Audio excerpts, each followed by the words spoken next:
The Building Better Business podcast is the best place to learn how to take your business to the next level.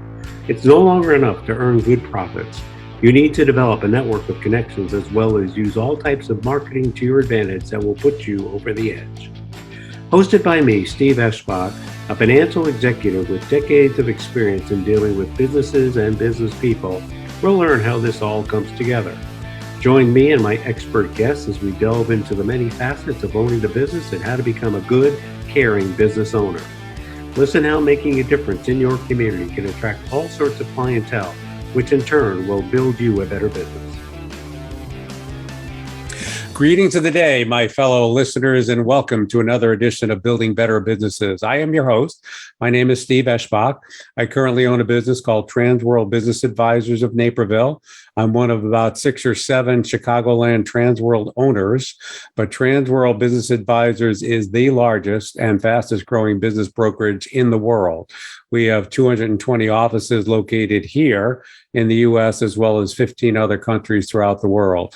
Our objective is, if you're a business owner, is to help you get to the next level of where your business plan would be. So whether it be to sell your business, to acquire another entity, whatever it might be, we will assist you in terms of getting you, like I said, to the next level of your business operations. Building Better Businesses, a podcast series where we interview many circle of influence networking contacts who are going to share with you their principles, their mantras, their success stories to enable you get to the next level that you all want to get to. I'm delighted to have today with me the CEO and the founder of Balance Integration. And she is going to talk to us a little bit about the cultural aspect of successful leadership. And I don't think I've had anyone like that just yet. So Tevis, I want to thank you for joining us today. It's such a thrill to be here. Thank you so much, Steve. Yeah, I look forward to this. You know, it's funny. I've done a number of these, and there are many, many different titles that I never would have thought would have existed. And I think one of yours is the Chief Cultural Officer. Is that correct? Well, the lovely thing about starting your own company is you very quickly figure out the more efficiently you can convey what you care about, the more people can self-select either into your orbit or out of your orbit. And so over the years, I've been in business for almost 20 years. And over the years, I've learned to shift that title according to what is the language being used in the business landscape? What are the hot buttons that really my core competencies can be of use for other people? How do I just engage about stuff we both might care about? And so, yeah, Chief Cultural Officer has definitely been a lightning rod because it seems to be on the tip of everyone's tongue these days. Yeah.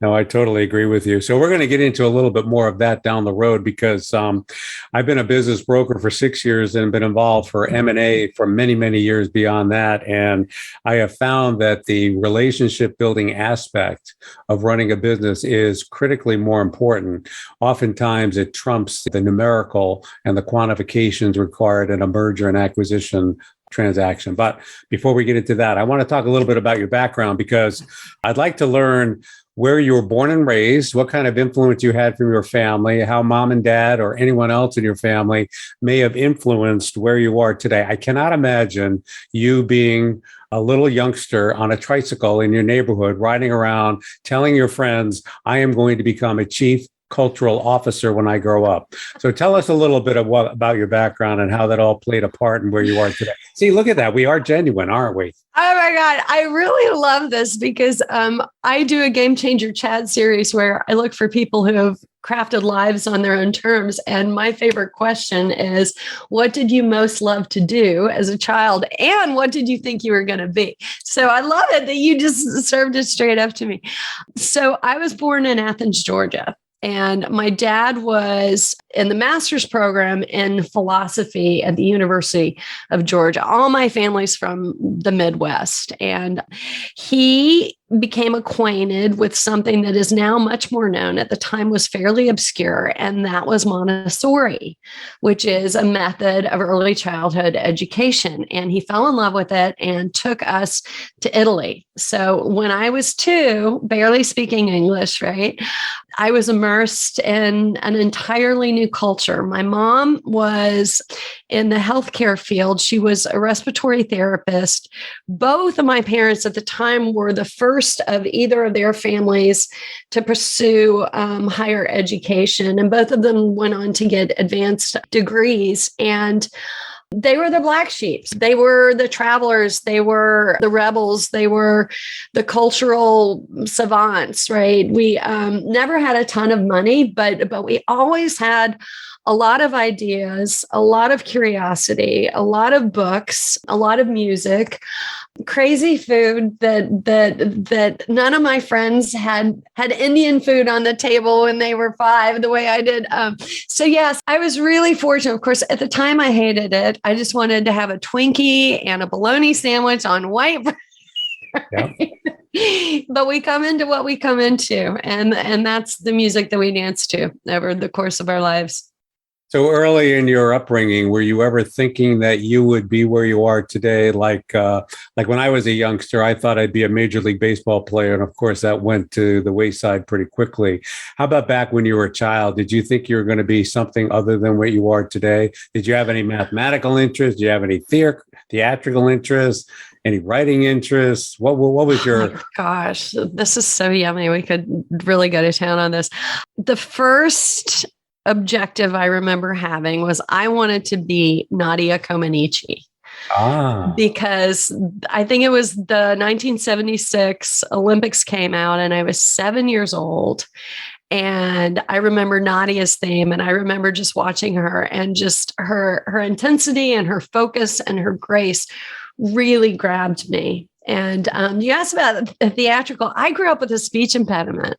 So the thought of me being on a mic in front of thousands of people, which of course I've gone on to do, that was the furthest thing from my mind ever. But it's funny because I think about the successive objectives I had throughout my childhood. At one point, I wanted to be a race car driver because the adrenaline appealed to me. At one point, I wanted to be a war correspondent and travel to exciting areas. And yeah, it's a really great question because there have been a parade, I think, of possibilities. And some of those dreams have actually presented themselves to me as potential realities, and I've actually turned away from them. Wow. So you grow up and you learn, right? I wanted to be a spy, and one of the agencies actually at one point reached out to me, and I had to think about it, and I said, So it's interesting here, just based on your commentary that you gave just moments ago, I can see how your book, The Game Changer's Guide to Radical Success, came to be, because I sense that you've been exposed to a lot, you've reacted a lot, and I'm going to guess that there have been a couple of times where you might have stubbed your toe, may have said the wrong thing, may have done the wrong thing, but that certainly didn't stop you from where you are today and where you're going to go going forward, correct? I think you really nailed it. I think if you're not stubbing your toe, if you're not taking a misstep, then chances are you're playing it too safe. Yeah. So tell me a little bit about your business now. Are you a solopreneur? Do you have a team that works with you? How do you engage with your clients? Is it just you? I have a team. I've got 2 right-hand people, and then we outsource everything else that we need, including our core corporate functions. We have an attorney that has been with us. We have an IP person who's separate. We have our CPA. We've got all that stuff outsourced, our tech support, our design team, our social media team. All of that is outsourced, but our core team is 3 of us. And the beauty is that that's allowed us to keep our overhead low. It's also allowed us to pivot our business a lot more quickly. So in the world of corporate culture and how you serve, it can be very flavor of the month. in terms of what people are looking for. And rather than entrench ourselves with X, Y, or Z technology or platform or approach, we've really been able to keep a keen eye on the landscape and be an agnostic provider of insight and guidance to our clients according to what we feel like is really going to be best for them to solve the problems they're most attuned to, whatever the pain point is that is most impeding their growth or their goals. So that's been fun because I'm a learner. I'm curious by nature. I want to know everything about everything. And that really serves my clients well, because when they ask me my opinion, I'm not beholden to some kind of sunk capital investment or some kind of agreement that would keep me from being able to be objective and courting to serve them. So what are the common items that you have come across with your existing clients and then your prospective new clients? What are you looking for? Because you have a specialty. Obviously, it's the cultural interaction and behavior of leadership teams. So when you're meeting with a brand new client, what are you looking for in terms of being able to offer your expertise to assist them to be better at what they're doing? What I'm going to say is going to be fairly consistent no matter what you do. And that is whoever is sitting across from me or on the phone with me or across the screen from me, do they have a problem that they are aware of, right? What problems are they not aware of?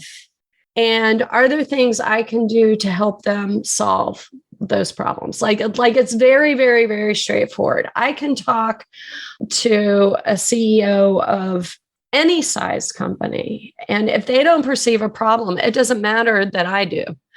That's kind of beside the point, because it's kind of like saying, nice new car, but what about the gas mileage? If they don't care about the gas mileage, then there's no conversation to be had. So in general, it really starts with a meeting of the minds around what are your values? And then how are those values being successfully expressed or not? You know, it's funny you make the comment that what problems do you have that you're aware of and what problems do you have that you're not aware of? And having been involved in a number of mergers and acquisitions many, many times, there are some situations where the owner or the CEO or the leader doesn't even recognize that there is a problem. So what kind of reactions do you get from some of the clients that you meet that say, oh, I didn't know about that, or I don't think that's so? How does that go over? Well, I have to tell you, the most interesting part of these conversations is when you are brought in to address a specific pain point. Let's say right now, we're in August of 2021, and there has been a dance, kind of a compass spinning of, do we make everyone come back to the office? Do we continue remote work? Do we take a hybrid approach, et cetera, et cetera? Now, a lot of clients are trying to make a call on this, and they think that the issue is getting people back into the office and that they have such a fabulous culture. If they could just get people back into the office, that everything would be fine. The creativity would go back up, the collaboration would go back up, the retention would go back up, the ability to recruit would go back, like everything would be better. But when you ask them, oh, okay, so you have a great culture, how do you define a great culture? A lot of them can't even answer that. They don't really have a concrete sense of what has made this a place worth coming into the office for. And when you ask that question, they say, "Oh, well, we have benefits, right? We have gatherings, we have parties. We say that you can go to the gym when you need to go to the gym." And what they don't understand is that culture is shared values. Culture is, how do we treat each other? Culture is, do we ask each other about each other's childhoods? Culture is, do we care about the human being across from us, right? And that is the kind of thing that is so easy to bring alive. It's astoundingly easy to bring alive, principally when it's coming from the top, right? But the cost of not doing it is astounding because we're watching routinely across organizations of all sizes that throughout whatever growth they may have experienced over the lockdown, et cetera, there's a 50% attrition rate of the folks they've spent hard money and invested a lot of hopes and expectations in them producing. So that kind of conversation is really the type of thing that it's like, you have a problem, but the problem that you actually have is actually different from the problem you think you have. And it's just meeting people where they are. I think that's what all of us do, is we meet people where they are, even if we may see that where we're going to end up may be someplace else. You always have to meet people where they are. Right. Do you have experience in your practice of dealing with two entities that combine to form a new one, and that cultural melding, if you will, becomes an issue? Because I had that in my last corporate environment. I was the end result of a Chicago-based company merging with a smaller city-based company, and the cultural alignment took the better part of more than a year. We're talking about billion-dollar companies, not small mom and pops, if you will. And that's a issue. And I think engaging with them is critically important because A, you got to realize what the new entity is like, and B, how you can both coexist and be successful going forward. Is there anything you can add to that? Did I cover it? I think you said that really well. And it's funny, I was talking to Liz Cole, who was the CHRO for Mercer Marsh McLennan. I think she has since moved on, but she and I had a conversation because they were growing through a lot of acquisition and acquiring smaller players who had avidly sold against not being MMM, right? Not being those guys. And what is interesting is when we would talk about the cultural question, and I'd say, so you're bringing in the heads of these agencies you've acquired, and you're all coming in, you're doing the kumbaya, right? Because that's what we think we have to do. Oh, we'll have a kumbaya and it'll be over. And I say, well, Liz, how's it going? And she said, oh, fabulous. They all nod their heads. Heads nodding. If people are not pushing back and kicking and screaming, you're in trouble, because it means they're paying lip service and they're sitting back and going, oh yeah, culture change. Well, I really hope Steve gets his ass handed to him because he's always been a jerk. And maybe now someone's going to hold him accountable, because none of us want to think that we have to do the hard work of change ourselves, because we're all enlightened. Right. So I think you nailed it really, really, really beautifully. And my invitation, because all of us are about efficiency, right? My invitation is go slow so you can all move fast when it comes to culture. Go slow down just enough, parcel out, time block out as an executive team, the C-suite. Yes. If you are not involved in this, you are pissing away precious money. If you think that you can outsource this to a chief cultural officer, a chief people officer, a chief experience officer, or whatever euphemism you want to call it, to someone you're basically giving your human experience issues to, i.e. your people problems to, if you think that you can just give them all these problems and headaches and a budget and tell them to spend it, and that's all you're going to have to do, then you are not only setting them up for failure, you are eroding the trust of your people, because they're going to see a bunch of programs trotted out that you have not been involved in and you don't believe in, essentially. And you're kind of setting yourself back instead of moving forward. So slow down, parcel out some hours per month that everyone in the C-suite is going to put in to upskilling and to actually growing. And do that and set some goals and make sure that you're putting some KPIs around the behavioral shifts that are being expected, because otherwise, kumbaya, my lord, kumbaya. It really is not going to move anything. Oh, it's funny. I heard some key buzzwords that for an accounting and finance professional like myself rings a bell, like accountability and KPIs, which of course is key performance indicators. And most people would think that those are terms related to numbers and measurements of things that you can count. But it's also some things that you really can't grab very well. And that is the emotional, the interactive, and the cultural part of the organization. You have to measure that in some way, shape, or form. And granted, they may not be, it might not be revenues, it might not be cost of goods sold, but there are certain ways that you have to stay on top of that so that it doesn't get out of hand. Am I right about that? Oh my God, it's so fascinating. We talk to a lot of companies across a lot of spaces, and the number of people who have come to me and confessed that their cultural surveys are showing an astronomical number of employees have not had a one-on-one with their manager in the past month. Culture? Oh, we have gym memberships. Culture? Right? What are you talking about? So, and the other thing that I want to drive home is that if you haven't adopted a KPI or OKR, there's all kinds of euphemism. If you haven't decided as an organization, what are the one or two things we're really going to focus on this year, right? So that all your functional areas can organize what they're going to do to move the needle on those one or two things, then this is really a great moment for you to get on it. Because if you do not tell people what to organize themselves around, they will end up having to organize themselves in a vacuum and play mind reader. And last I checked, that's not a really widespread skill, right?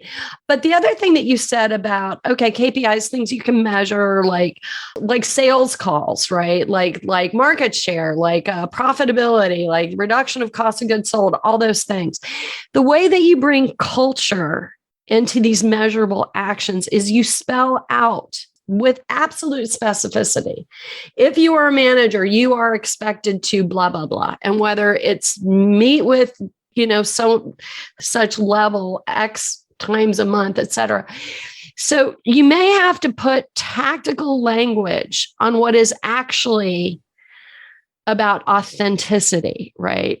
Right. But if you can get at it tactically, then you can start to see cause and effect between the tactical expression of what is really a strategic investment of time.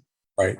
Absolutely. It's critically important. And I think what you're saying, and correct me if I'm wrong, is that while it might not be that easy to grab, you have to at least go through the motion. So if you're not having one-on-ones, like you said, well, then you start having one-on-one. Well, if the one-on-ones are not having the success in the direction you want to go, then you change to one-on-one. Yes. You don't change the frequency. You don't reduce them. Maybe you do increase them. Yes. But the fact of the matter is, if you haven't had any, then that's one key area that you got to change.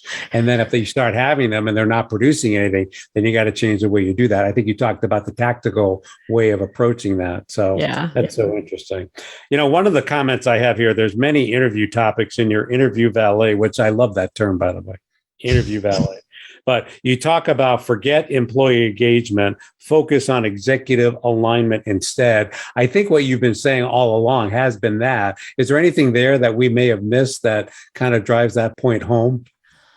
Yeah, a couple things I feel like is really important to bear in mind, specifically as a business owner. The most powerful way for you to engage employees is to make them feel seen, to make them feel heard, and to welcome their contributions, right? Okay, that sounds really like sandbox simple, right? Meanwhile, a lot of us have grown up being exposed to command and control approaches to being a manager, right? And whether it's been conscious, right, that we've literally been told, well, you can't give people that much input. You can't give people, they just have to do what you tell them. Like some of us have heard those overt messages. Some of us maybe hear a lot of the more collaborative and humanistic approaches to leading, or maybe we, see a TED talk, or we read a Jim Collins book, or we whatever, and we all, again, nod our heads, right? The question I would challenge anyone who runs a business to do is, whatever your instinct is around being a great leader and motivating, I challenge you to boil that down into actions. How are you going to bring that into your next staff meeting? And then how are you going to challenge your staff to bring it alive in their next staff meeting?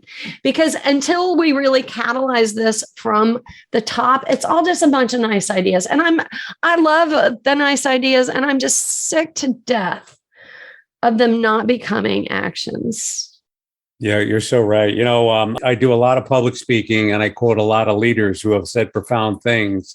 But one of the things that stands out in my mind was the quote from Steve Jobs, who said, "We don't hire people and tell them what to do. We hire smart people so they can tell us what to do." And I think that goes to your point, that contribution and the value that they can bring, no matter what level they are in the organization, is critically important. And then the other thing that you mentioned too, taking action. Actions certainly speak louder than words, for sure. So we are out of time, unfortunately. I know we covered a lot. There's probably so much more we could cover. Is there anything you or we may not have covered during our question and answer session that you want to resonate with this audience? I think the most important thing that we can do is truly deeply value ourselves and understand that what we do as leaders has a ripple out effect beyond our wildest imagination.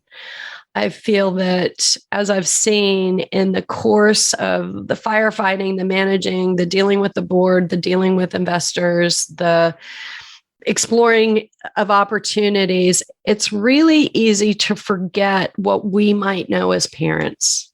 And that is that every single thing we do has a ripple out effect, and it forms an impression.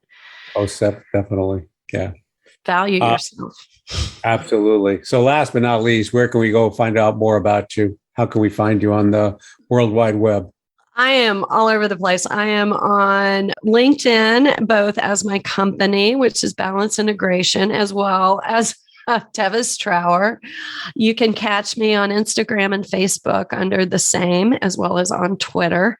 I run an ongoing series called The Game Changer Chats, in which I look for people who have crafted lives of their own design and how they do it, and create radically successful lives. And last but not least, we are offering a free chapter to my book, The Game Changer's Guide to Radical Success, which there will be a link in your show notes to access that free chapter. So I'd love to share that with you. And if anyone is interested in working with me, please get in touch.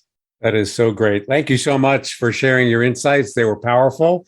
They were enlightening, some of which I knew, but I'd kind of forgotten about. So I appreciate you sharing that with us. Audience, thank you for listening in. And I would take her up on her offer. Just reach out and see if she might be able to help you get to your next level. Thank you very much, and have a good rest of the day.